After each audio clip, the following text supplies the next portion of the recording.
नमस्कार दोस्तों, स्वागत है आपका मूविक्स हिंदी पर। आज हम एक real story based film explain करने जा रहे हैं जिसका नाम है द स्टोनिंग ऑफ सोराया एम।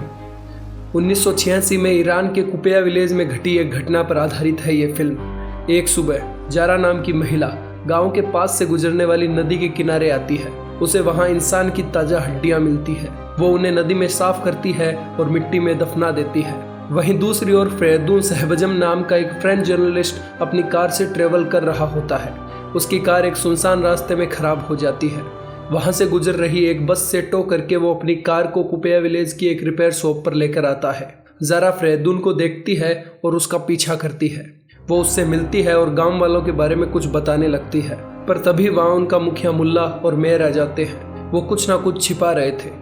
वो जारा को वहाँ से भेज देते हैं और उससे कहते हैं कि इसकी बात पर गौर मत कीजिए, ये एक पागल औरत है। पर वो औरत हार नहीं मानती। फ्रेदून कार के रिपेयर होने तक एक कैफे में जाता है। इस बार वो उसकी ओर एक कागज़ फेंकती है जिसके अंदर उसके घर की डायरेक्शन बनी हुई थी। फ्रेदून एक बार के लिए तो सोचता है, पर फिर वो उस घर की ओर चलने लगता है। उसके घर पहुंचने पर वो उसे अंदर बुलाती है। जब वो पूछता है कि तुम क्या कहना चाहती हो, तो वो कहती है कि तुम ये सब रिकॉर्ड करो क्योंकि सभी लोगों को ये सुनने की ज़रूरत है। जारा बताती है कि गांव वाले लोग राक्षसों के समान हैं। उन्होंने जो मेरी भतीजी सोराया के साथ अमानवीय काम किया है उसके लिए उन्हें सजा मिलनी चाहिए।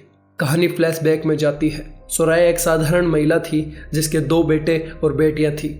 उसका पति अली उसे गालियां निकालता था, पर सोराया ने इसके लिए कभी शिकायत नहीं की और हमेशा उसका ख्याल रखती थी। पर अली ने उसकी काइंडनेस का फायदा उठाया। वो पास के गांव की एक 14 साल की लड़की से प्यार करने लगा। वो उस लड़की से शादी करना चाहता था और सोराया को तलाक देने के लिए तैयार था। अगर वो अली से तलाक लेती है तो उसके पास अपने बच्चे पालने के लिए कोई संसाधन नहीं था और अली भी उसे कोई मदद नहीं देने वाला था। अली कहता है कि वो अपने बेटों और अपनी नई पत्नी को लेकर शहर जाएगा और उन्हें एक नई जिंदगी देगा। जब सोराया इस तलाक के लिए नहीं मानती तो अली उस गांव के मौलवी को भेजता है। मुल्ला परिवार के मैटर में नहीं पढ़ना चाहता था, पर अली उसे उसके क्रिमिनल बैकग्राउंड को लेकर ब्लैकमेल करता है। वो आदमी सोराया के पास जाता है और उसे तलाक से होने वाले फ़ायदों के बारे में बताता है। वो कहता है कि उसे अपनी बेटियों की कस्टडी के लिए एक घर और ज़मीन मिलेगी, पर सोराया जानती थी कि ज़मीन के एक टुकड़े से उन 3 लोगों का पालन पोषण नहीं हो सकता। अपने सामने एक लाचार औरत देखकर मुल्ला की नीयत गड़बड़ा जाती है। वो उसके पास आता है और कहता है कि तुम मेरी पत्नी बन जाओ। तभी जारा वहाँ आ जाती है और मुल्ला को सुनाने लगती है। वो उसे कहती है कि तुम धर्म के नाम पर कलंक हो। वो उसकी बेइज्जती करके उसे वहाँ से निकाल देती है। उसके सब सुनकर मुल्ला तिलमिला उठता है और वहाँ से चला जाता है। सोराया जारा को उस लड़की के बारे में बताती है जिससे अली शादी करना चाहता था। अली जेल में एक गार्ड है। अली उस लड़की से शादी करने के लिए उसके बाप की जेल से निकलने में मदद करेगा और इसी शर्त पर उसका बाप शादी के लिए हाँ कर देता है। उसी रात जब अली घर आता है तो वो सोराया पर चिल्लाने लगता है और कहता है कि तुमने खाना सही नहीं बनाया। यहाँ तक कि वो अपने बेटों को भी माँ के खिलाफ भड़काने लगता है। वो कहते हैं कि अली को तलाक ना देकर उनकी माँ उन्हें गंदी जिंदगी जीने पर मजबूर कर रही है। जब सोराया उसके खिलाफ होती है तो अली उसे जोर जोर से बोलने के लिए मारता है। सोराया वहाँ से निकलती है और जारा के घर आ जाती है। जारा अली को और गुस्सा नहीं करना चाहती थी, इसलिए वो सोराया को वापस अपने घर लौटने के लिए कहती है। वो दोनों बातें कर रही होती है, तभी हरशेम नाम का एक मैकेनिक मदद मांगने के लिए उनके पास आता है क्योंकि उसकी पत्नी बहुत बीमार थी। जारा उसके घर जाती है, पर वो महिला पहले ही मर चुकी थी। हरशेम काफ़ी टूट जाता है। उसके एक बेटा भी था जिसकी देखभाल करने वाला अब कोई नहीं था। उसे लेकर शहर के मेयर काफ़ी चिंतित थे क्योंकि अपनी दुकान के साथ साथ वो उस बच्चे का ख्याल नहीं रख सकता था। इसलिए वो सोराया को उसके घर काम करने के लिए कहते हैं ताकि सोराया भी कुछ पैसे कमा सके। सोराया इसके लिए हाँ कर देती है ताकि वो अली के सहारे ना रहकर अपनी बच्चियों के लिए पैसे कमा सके, पर वो ये नहीं जानती थी कि ये अली के प्लान का एक हिस्सा था ताकि उसे अपने रास्ते से हटाया जा सके। सोराया अब रेगुलरली हरशेम के घर खाना बनाने और उसके बच्चे का ख्याल रखने जाने लगी। वो सिर्फ काम के लिए वहाँ रुकती और हरशेम के घर वापस आते ही अपने घर लौट आती। वो उससे बात करना भी अवॉइड करती। अली उस पर करीब से नज़र बनाए रख रहा था और किसी मौके की तलाश में था। एक रात वो मुल्ला को सोराया को हरशेम के घर काम लगाने का पूरा इंटेंशन बताता है। अली चाहता था कि वो हरशेम के साथ सोराया के झूठे संबंध साबित कर सके, जिसकी सजा के तौर पर उसे पत्थरों से मार मार कर खत्म कर दिया जाएगा, जिससे उसे सोराया को कोई पैसे नहीं देने पड़ेंगे और वो आसानी से दूसरी शादी भी कर पाएगा। मुल्ला ये नहीं करना चाहता था, पर अली फिर से उसे ब्लैकमेल करता है। अब यह बात झूठी पूरे गांव में फैलाई जाती है कि सोराया के हरशेम के साथ संबंध है। ज़ारा औरतों से यह अफवाह सुनती है। पूरे गांव में यह खबर आग की तरह फैल जाती है। अली एक दिन मेयर के पास इसके बारे में कंप्लेंट करने जाता है, पर मेयर बिना 2 गवाहों के यह सब मानने से इनकार कर देता है। अली हरशेम के पास जाता है और उसे गवाह बनने के लिए कहता है। हरशेम यह सब करने से मना करता है तो अली उसे बेटे के लिए धमकाता है। अंत में डरा हुआ हरशेम उनके कहे अनुसार करने को तैयार हो जाता है। अगले दिन अली सबके सामने सोराया को घर से बाहर घसीटते हुए लाता है और बुरी तरह से मारने लगता है। तभी ज़ारा वहां आती है और उसे छुड़ाकर अपने घर ले जाती है। जब बात ऊपर पहुंचती है तो मेयर सोराया की बात सुनने ज़ारा के घर आता है, पर यहाँ हरशेम कहता है कि हाँ, उसने सोराया के साथ संबंध बनाए हैं। इससे मामला और गंभीर हो जाता है। सभी औरतें जानती थी कि सोराया बेगुनाह है, पर वो ये साबित नहीं कर पाते। गांव का कानून इतना खराब था कि वहां सोराया को गुनहगार बताने से पहले सच्चाई की पड़ताल करने की कोई कोशिश नहीं की जाती। गांव के मर्द मानते थे कि अगर उसे सजा नहीं मिली तो गांव की सारी औरतें मनमर्जी करने लगेगी। पूरा गांव सोराया के खिलाफ प्रदर्शन करने के लिए बाहर आ जाता है। वो उसे सजा पाते देखने के लिए काफी एक्साइटेड थे। उसे बचाने के लिए ज़ारा सोराया को लेकर वहां से निकलने की कोशिश करती है, पर बाहर एक सुरक्षाकर्मी खड़ा था। सोराया हार मान लेती है और अंतिम बार अपनी बेटियों को गले लगाती है। उसे उम्मीद थी कि एक दिन उसकी बेटियों को पता चलेगा कि उसकी मां निर्दोष थी। सोराया के बेटे और उनके दोस्त उसे मारने के लिए पत्थर इकट्ठा करते हैं।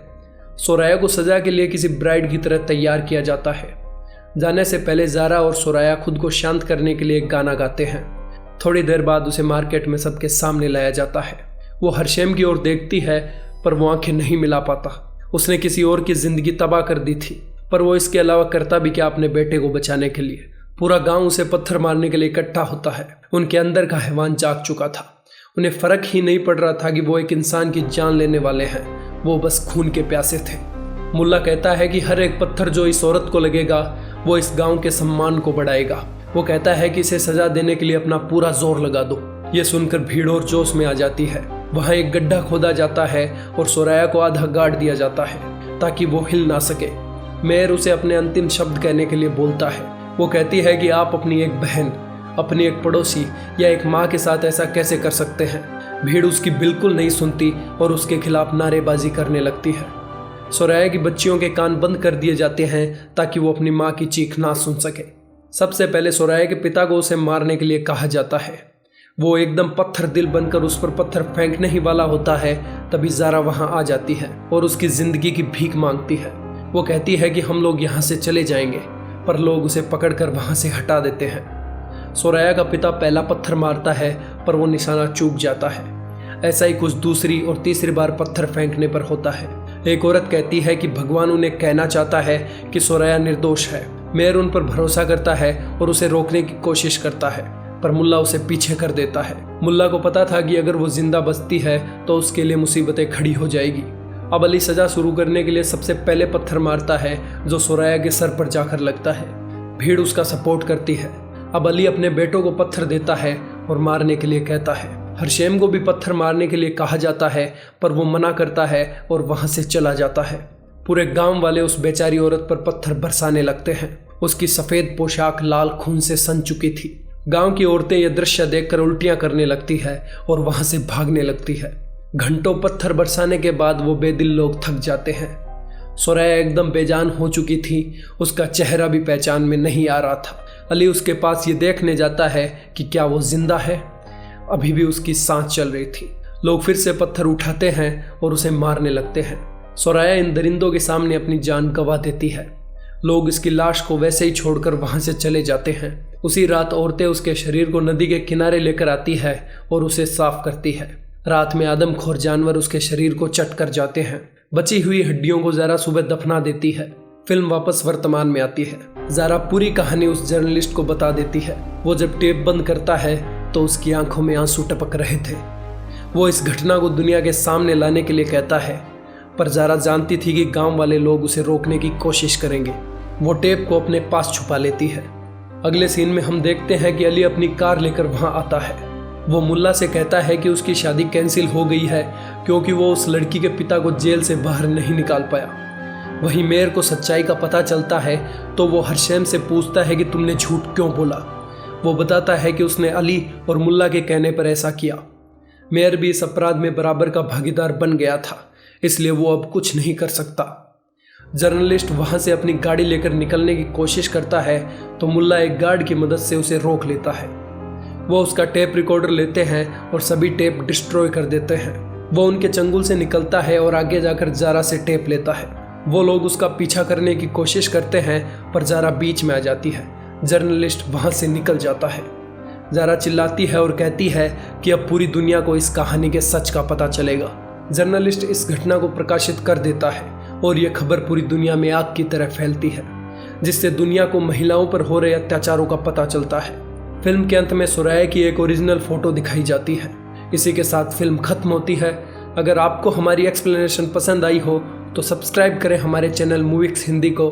धन्यवाद।